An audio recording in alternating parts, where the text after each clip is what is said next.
Alright, my apologies here. The camera stops recording at 10 minutes and I just reached that amount of time. But to continue where we left off, we're talking about cutting depth here.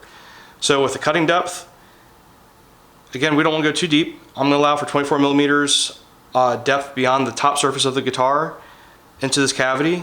The spacer is 10 millimeters in height or in thickness, but we can just use height for this reference right now.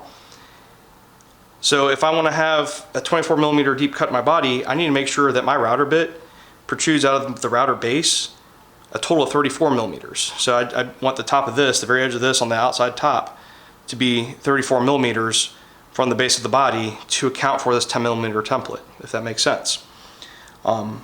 That's exactly what we want to do, but we also will only want to cut a little bit of material away at one time.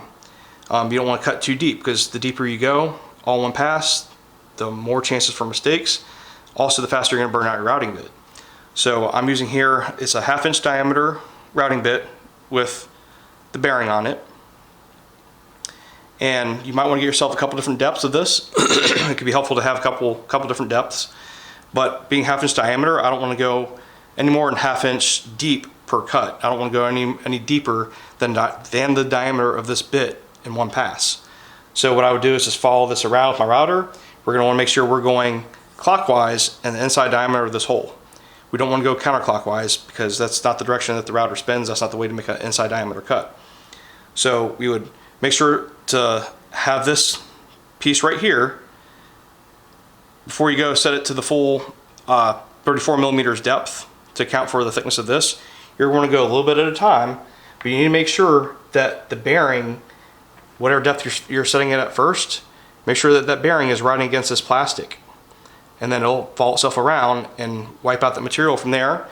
Set your router a little bit deeper, make another pass, go around again. Keep removing material little by little until you get the depth that you want. But again, don't go, if you have a 1/2 inch diameter routing bit like this, don't go more than 1/2 inch depth per pass each time you go around. And that's all there is to it ultimately. So I'll show you all what the end result's going to look like on this guitar as soon as we're done.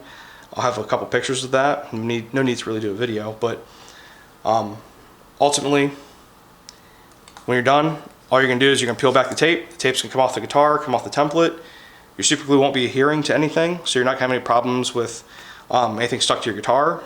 No scratches on your guitar as a result. Just the router base will stay nice and flat right over top of this, and follow those edges. That's all there is to it. So if you all have any questions at any point in time, please reach out, let me know. I'm happy to answer any questions I can.